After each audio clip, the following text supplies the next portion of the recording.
प्रतिनिधी आला नाही, प्रतिनिधी येणारच, ऑटोमॅटिक येणार. पण त्यांना मी लवकर सांगतो, लवकर जा तुम्ही. आणि महिला भगिनी सुद्धा आमच्या या ठिकाणी आल्या. महिला भगिनींना विनंती आहे माझी की तुम्ही आलात खरोखर चांगलं आहे, कारण आता तुम्ही 33% इथं आहात आणि भविष्यात जरी 33% असलं तरी निवडून येताना 50% येतात बरं का. पण आता ओपन मुळे तसं नसेल होत. मेंबर मधून होतं तेव्हा माझ्या आष्टी मतदारसंघात 72% महिला सरपंच झालत्या, पुरुष फक्त 28%च राहिले होते. आम्ही एक वेळेस कार्यक्रम घेतला तर 72% महिला कंपल्सरी केलं की महिलांना घेऊन या. तर अशी एकंदरीत परिस्थिती. त्या संतोषच्या माय माऊलीच्या मिसेसला नोकरी लावून दिली पाहिजे, कारण नोकरी जर लावली तर उद्या कोणीही तडजोडीला त्या माऊलीकडे गेलं नाही पाहिजे, धनंजयकडे नाही गेलं पाहिजे आणि त्याच्या कुटुंबियाकडे नाही गेलं पाहिजे.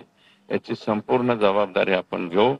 आणि हे जो राग आहे, हा जो रोष आहे, हा रोष तुम्ही लोकांच्या पर्यंत नेऊन घाला. सरकार त्या बाबतीमध्ये पॉझिटिव्ह आहे. सरकार म्हणण्यापेक्षा राज्याचे मुख्यमंत्री हे त्याच्या बाबतीमध्ये 100% पॉझिटिव्ह आहे. हे आपल्याला मान्यच करावं लागेल. आणि बॅरिस्टर AR अंतुले साहेबांच्या नंतर सरपंचाच्या बाबतीत जर पॉझिटिव्ह कोणता मुख्यमंत्री राहिला असेल तर तो फक्त देवेंद्र फडणवीस.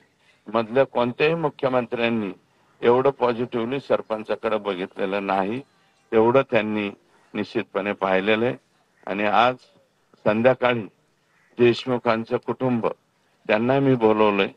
मुख्यमंत्री महोदयांची त्यांची भेट आज मी घालून देणार आहे. आज मला वेळ मिळालाय साहेबांचा, कालच मला निरोप आलाय. आता रस्त्यात आले ते कुटुंब, थोड्या वेळाने येईल इथं आणि संध्याकाळी 7च्या नंतरचा वेळ मला मिळेल.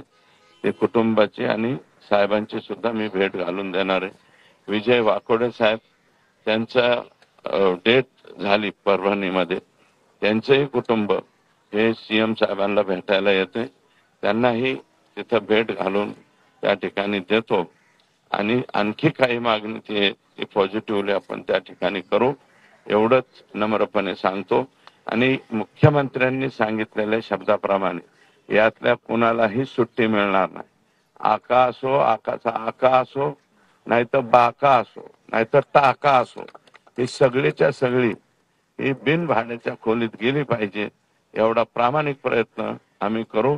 आणि सरपंच परिषदेने हे अतिशय जे चांगलं म्हणजे चांगलं मिशन हाती घेतलं त्याबद्दल सरपंच परिषदेचे प्रदेशाध्यक्ष, त्यांचे सर्व सहकारी, जे कोणी महाराष्ट्राचे आहेत त्या सर्वांचं मनापासून या ठिकाणी आभार मानतो.